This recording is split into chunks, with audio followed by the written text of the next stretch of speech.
In 2009, X-Men Origins Wolverine was released to a critical bashing. The film was dragged by fans for its unfinished-looking CGI, shoddy story, and waste of important characters. That last point was especially painful as Ryan Reynolds was perfectly cast as Wade Wilson, the Merc with a mouth, also known as Deadpool. But the film does more than just waste Reynolds, it also ruins the character of Deadpool by sewing his mouth shut and giving him an awful makeover. But the film had a good opening weekend and a solo Deadpool film was greenlit. Writers Rhett, Reese, and Paul Wernick were hired to write the script, and eventually Tim Miller was brought on to direct.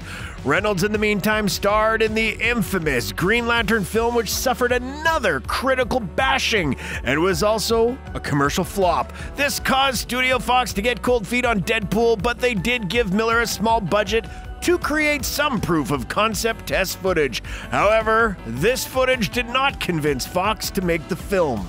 Someone leaked the footage online, and the enormous positive response to it convinced Fox to finally greenlight the film, which released in 2016. The rest, as they say, is history, and if you enjoy fun facts such as this, then why not subscribe to our JoBlo Originals channel and tell your friends who may also like this sort of content.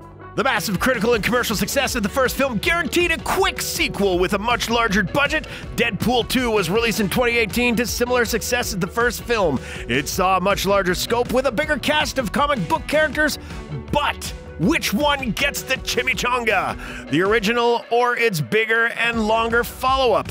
There's only one way to find out. Face Off!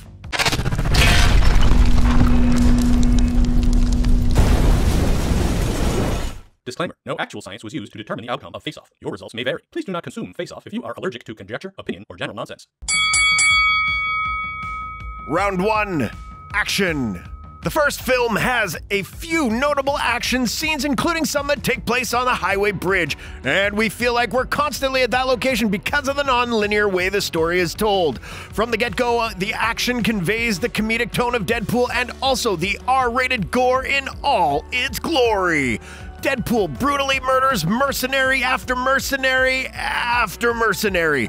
Seeing a superhero kill multiple bad guys with one bullet certainly isn't something you see in any other superhero film.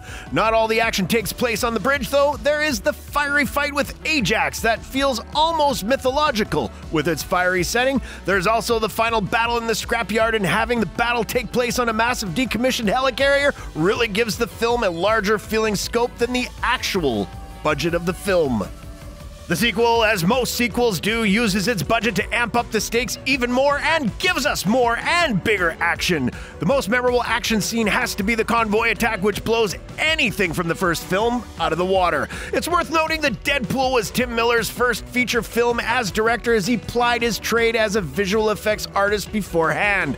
David Leitch, on the other hand, has uncredited director work on the first John Wick and Atomic Blonde movies. His comfort with the action just shows on screen, and it makes for more memorable fights. The first film also becomes a little too stock standard superhero movie third act CGI mess, and for that reason, this round must go to Verdict: Deadpool 2.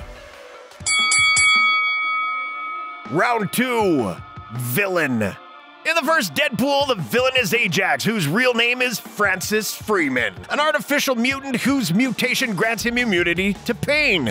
He's also the leader of the program which ends up creating Deadpool. He's a menacing villain and also has such a smug look about him. In the firefight with Wade, he basically kills him, which is pretty memorable, and he's given brutal double axes in the final fight that complement and contrast nicely against Deadpool's double swords. His death is also a classic comedic Deadpool moment. The sequel actually plays it a little differently with its villain, or rather villains. The main villain is arguably Russell Collins, aka Fire Fist. He's a very unconventional villain in that he's just a kid who's been tortured. We do see him in full villain mode when he kills Cable's family, but for most of the movie, he's just an aggressive, foul-mouthed boy.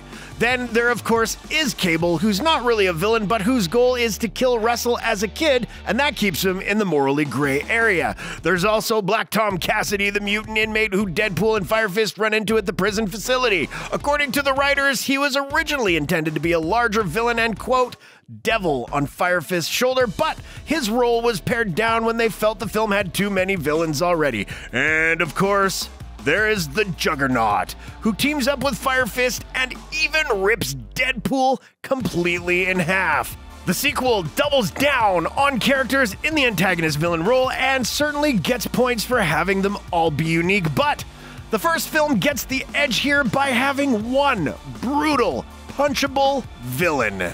Verdict: Deadpool. Round 3, comedy. One of the Merc with a mouth's defining traits is his fourth wall-breaking meta humor, and both films are filled to the brim with fourth wall breaks. Both movies are arguably comedies first and foremost, and the first film especially is chock full of humor. From the slow-mo opening with its meta credits to its Ferris Bueller's Day Off riffing after credits scene, there's just something so inherently simple and funny about the idea of a hero taking a taxi to a mission, and Deadpool's relationship with taxi driver Depinder is a constant source of humor for the film. Deadpool 2 doubles down on all the comedy from the first film and goes even more meta with it. How meta? Well, let's see. The entire opening is Deadpool killing himself because he is too sad that Hugh Jackman's Wolverine died in Logan, and it only gets more meta from there. The opening is followed by a complete Bondian title sequence. The film has a DC So Dark joke, and it calls Cable Thanos due to the actor playing both roles. Speaking of the MCU, I want some more. I bet you do, Brown Panther. The meta joke's apex in the after credits montage is Deadpool not only kills the X-Men Origins version of himself, he also kills Ryan Reynolds before he can make the Green Lantern film. Both films are stuffed with comedy, but the original gets extra points by being so consistently funny without being so meta. The T-Rex wins this round. Verdict: Deadpool. Round 4, supporting characters. Deadpool is surrounded by an eclectic cast of characters. The big one is Vanessa, Deadpool's fiancée. The chemistry between the two is electric and creates a backbone for the entire film. We've mentioned Depinder, Deadpool's cab driver, and even Friend, who comes through in the clutch several times. There's also his roommate, Blind Al, a cranky and crass old lady who is another source of great comedic moments. A fun addition to the film is also Colossus, who has a new portrayal of the character and a great parody of the typical hero. The cast of characters only expands from there. Not only do most characters from the first film return, but there are also amazing additions. The most notable are Cable and Domino, who both become powerful allies to Deadpool and even hint at an X-Force type future, which is certainly exciting. There are two elephants in the room when it comes to supporting characters in these films, the first being TJ Miller, who plays Weasel. The actor had some troubling public issues as well as allegations against him. The second is Gina Carano as antagonist Angel Dust, who, regardless of her own political views, is just not a good actress. Angel Dust isn't a particularly interesting character, and her wooden performance doesn't help matters. However, the fun that Domino and Cable bring to the film alone give this round to the sequel. Verdict: Deadpool 2. Round 5, romance. A large part of these films is the romance between Wade and Vanessa. They are shown in such an honest way that makes them feel more relatable to other superheroes and their love interests. Every action Deadpool takes in the first film is motivated over his feelings for Vanessa and his self-doubt over his scars. The film even ends on them finally getting together, and it's a great moment. It's a shame then that Deadpool 2 fridges the character almost immediately. We do see her again in the afterlife vision when the two reunite.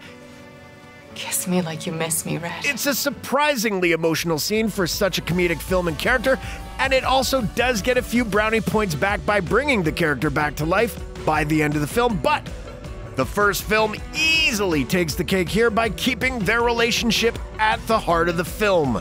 Verdict: Deadpool.